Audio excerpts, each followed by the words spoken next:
Going on, Falcon fan? This your boy Ricundo. Come back at you with another video. So today we're going to talk about Deebo Samuel's requesting a trade and how the Falcons factor into that.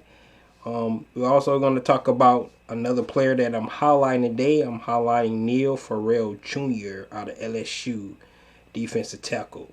So guys, before we get into that, go ahead and please subscribe to the channel. Please hit notification bell so you don't know I drop another video. Please hit the like button so I know you guys like to hear what I talk about. And please hit the share button so my video can go throughout the YouTube universe, so more people can hear me come and talk about these Atlanta Falcons. So like I said, guys, pretty sure everybody have seen the breaking news about Deebo Samuel from the San Francisco 49ers. Actually requesting a trade. And of course, right off the bat, the Falcons have a need for receivers. So there's one of the teams that could be actually making a call to the San Francisco 49ers, seeing what the asking price is for somebody like a Deebo Samuel. Everybody know Deebo Samuel is probably one of the most unique players in the NFL today. He's just as good as a receiver as he is a running back. He had over 1,770 yards last year, receiving and rushing the ball. He had I think 14 touchdowns. So he's dynamic. He's sort of a younger version, more explosive version of how we utilized Cordell Patterson last year for the Atlanta Falcons. And of course, everybody knows the Atlanta Falcons need a number one receiver. Could he be that receiver? Of course. Like I said before, of course, the asking price is probably going to be a lot for somebody like a Deebo Samuel. And then to top that off, of course, he's going to want a big salary as well. So would the Falcons be willing to actually go in and actually trade for Deebo Samuel and give up the asking price that the San Francisco 49ers will actually want for Deebo Samuel? The interesting thing about the report about Deebo Samuel is that he mentioned that he does not want to play dual role. He want to just be a traditional receiver. So if the Falcons was to get him, he would be expecting to actually play just receiver, play the receiver role. I think he still would be explosive. I can see him running bubble strings and reverses and things like that. But being a running back, I think he does not want to do that. I think Cordell Patterson definitely didn't have an issue with that. He wanted to just be on the field. He said he's a football player. So we still could use Cordell Patterson in that role. But if we was to go get somebody like a Deebo Samuel, would that be a good thing for the Falcons? Like I said, of course, we don't know the asking price, how many draft picks that would take for us to actually get somebody like a Deebo Samuel. Then also, we would have to factor in how to do the what he's asking for. I think he probably want about $25 million a year. The Falcons definitely don't have that now, so of course they would have to come up with some kind of plan to do it. It's not impossible. Definitely they could actually make it happen if they really want to go get a Deebo Samuel. But in my opinion, that'd take away our need for a receiver. But at the end of the day, for me, it would be the asking price. What are they asking to take somebody like a Deebo Samuel? If we have to give up some of our day 2 picks, like some second and third rounds, maybe. Because we do have 2 seconds, we have 2 thirds. So I wouldn't, getting a receiver like Deebo Samuel, a weapon like that, I could see. And he's still young, so it's not like we getting a player that's, is going on the last leg of his career, and we just trying to hurry up and win. No, we actually could be able to get Deebo Samuel and actually use him for years to come. So that would be a long-term plan, not a short-term fix for this team if they were to get somebody like a Deebo Samuel.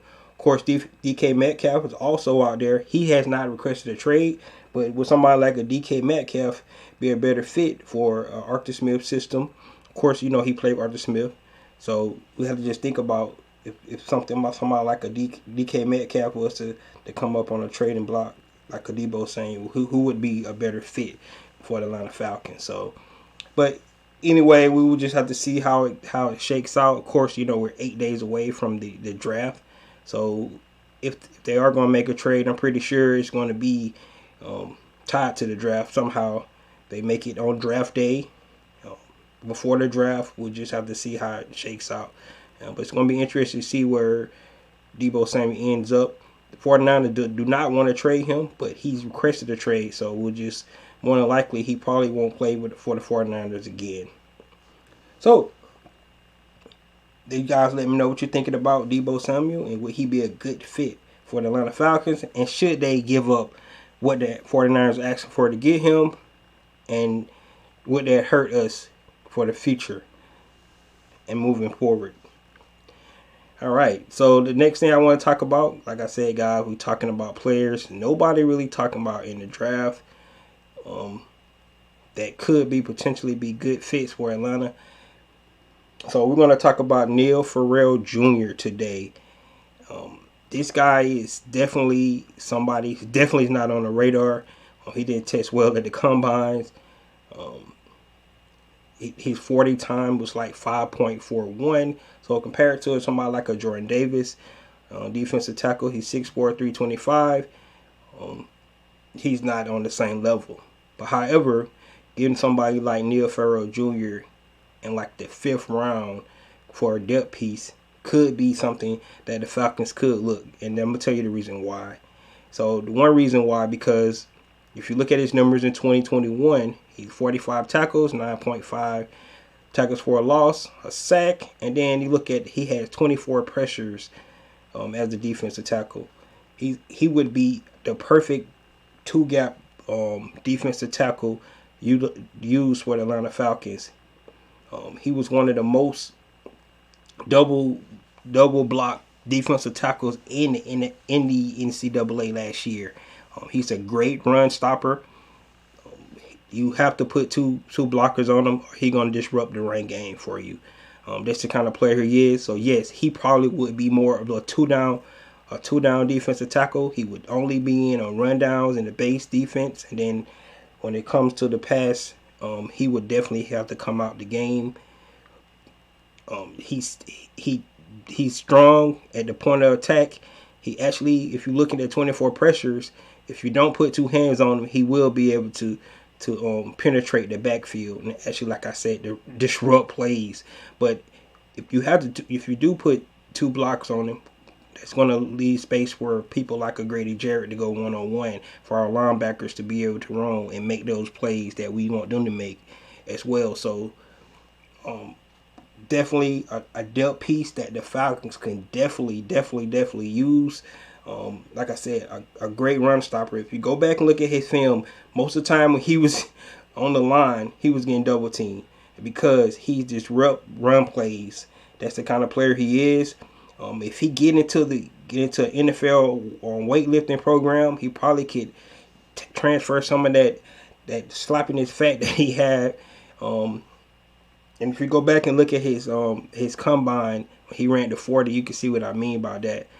He just needs to get into a weight room, actually take some of that girth that he has and transfer it into some muscles, where he'll be more you be able to utilize the athleticism that he has. So in the 5th round, early 6th round pick, I would definitely wouldn't have a problem with the Falcons drafting somebody like a Neil Farrell Jr. Like I said, he's not 3rd round, 2nd round. So our 2 2nd rounds, our 2 3rd round picks, I would definitely say no. Even maybe in the 4th round pick, I probably would say no. But getting around to the 5th round picks, somebody like a Neil Farrell Jr.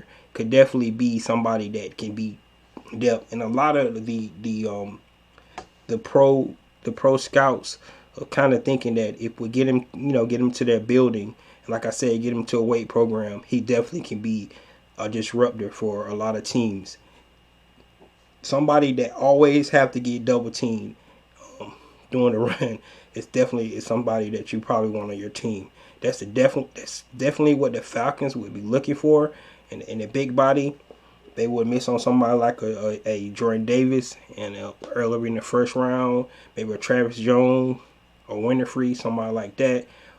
Getting somebody like a Neil later on in the draft that could be part of the depth piece to add to somebody like an Anthony Rush, a Marlon Davidson, a Tyquan Graham, John Kaminsky, all those guys.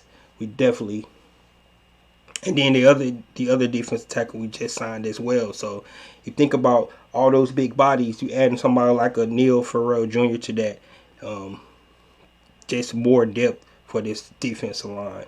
So guys, that's all I have. Please go ahead and check out Neil Farrell Jr. Somebody else that I want to highlight. I can almost guarantee that most people are not talking about Neil Farrell Jr. because the way he tested, and it was not that impressive. But if you go look at his film tape and how he played during the games and how disruptive he was when people were trying to rush the ball through the middle, you'll see what I mean. So, guys, that's all I have. Definitely go look at Neil Farrell Jr. as somebody that I want to highlight today. And this is your boy Ricondo coming back at you with another video. Peace.